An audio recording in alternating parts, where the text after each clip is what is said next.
بسم اللہ الرحمن الرحیم۔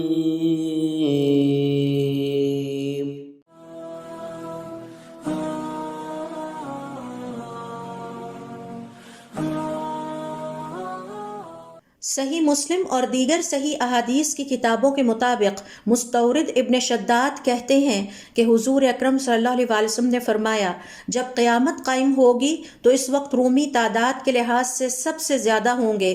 حضرت عمرو ابن العاص رضی اللہ تعالیٰ عنہ فرماتے ہیں، میں نے یہ حدیث سن کر مستورد سے کہا، تم کیا کہہ رہے ہو؟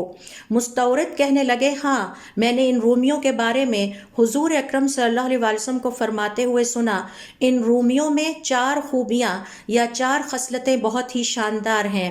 فتنے یا آزمائش میں یہ بردبار رہتے ہیں، مصیبت کے بعد جلد سنبھل جاتے ہیں، شکست کھانے کے بعد جلدی دوبارہ جنگ کے لیے تیار ہو جاتے ہیں، یعنی جلد اپنے حالات کی بہتری کی طرف متوجہ ہوتے ہیں، مسکین، یتیم اور ہر طرح کے کمزور کے حق میں بہترین مددگار ثابت ہوتے ہیں اور ان کے لیے آواز اٹھاتے ہیں۔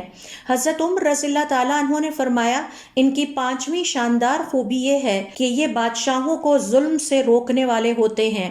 ابن کثیر رحمۃ اللہ علیہ فرماتے ہیں، آپ صلی اللہ علیہ وسلم کی اس حدیث سے مراد یہ ہے کہ قیامت کی نشانیوں میں سے ایک نشانی یہ ہے کہ رومی قیامت سے پہلے بڑی تعداد میں اسلام میں داخل ہوں گے، حتیٰ کہ ان کے مقابلے میں عرب تعداد کے لحاظ سے کم ہو جائیں گے۔ اہل علم کی ایک اور رائے کے مطابق عربوں کے کم ہونے اور رومیوں کی اکثریت ہونے سے مراد یہ بھی ہے کہ عربی زبان کے مقابلے میں انگریزی زبان زیادہ عام ہو جائے گی اور اس کے بولنے والے کثرت سے ہوں گے۔